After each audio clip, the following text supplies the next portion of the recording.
Hello বন্ধুরা, welcome to my channel digital preparation চ্যানেলে আপনাদের সকলকে স্বাগত জানাই।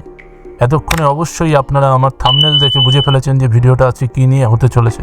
তো চলুন ভিডিওটা শুরু করা যাক। चलिए शुरू करते हैं। আজ আমাদের আপডেটটা এসএসসি নিয়ে। এসএসসি যে এমটিএস এর ফর্ম ফিল আপ চলছিল, যেটা অ্যাকচুয়ালি লাস্ট ডেট ছিল 17ই ফেব্রুয়ারি। ওই 17ই ফেব্রুয়ারিতেই একটা নোটিশ দিয়েছে, সেটা হচ্ছে যে ওটার ডেটটা অ্যাকচুয়ালি এক্সটেনশন করা হয়েছে।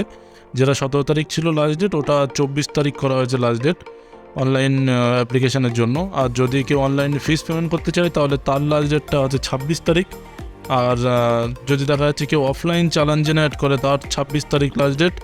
তাদের আবার যদি চালান থ্রু যে ব্যাঙ্কে গিয়ে পেমেন্ট, তার লাস্ট ডেট 27 তারিখ। আর যদি অ্যাপ্লিকেশন ফর্ম কারেকশান বা অনলাইন পেমেন্ট কারেকশান চার্জেস যেটা থাকে সেটা 2রা মার্চ থেকে 3 তারিখের যে মার্চের ডেট অবধি ডেটটা এক্সটেন্ড করা হয়েছে। এটা অ্যাকচুয়ালি এতদিন ধরে এসএসসি যে এমটিএসের যে ফর্মটা সেটা ফিল আপ করাতে একটু যথারীতি সমস্যা হচ্ছিল পোর্টালে। অনেকেই আছে যারা রেজিস্ট্রেশন করেছে কিন্তু করতে পারেনি, অ্যাপ্লাইটা করতে পারেনি। কিন্তু তাদের কাছে এবার একটা সুবর্ণ সুযোগ যে তারা যাতে অ্যাপ্লাইটা করে ফেলতে পারে।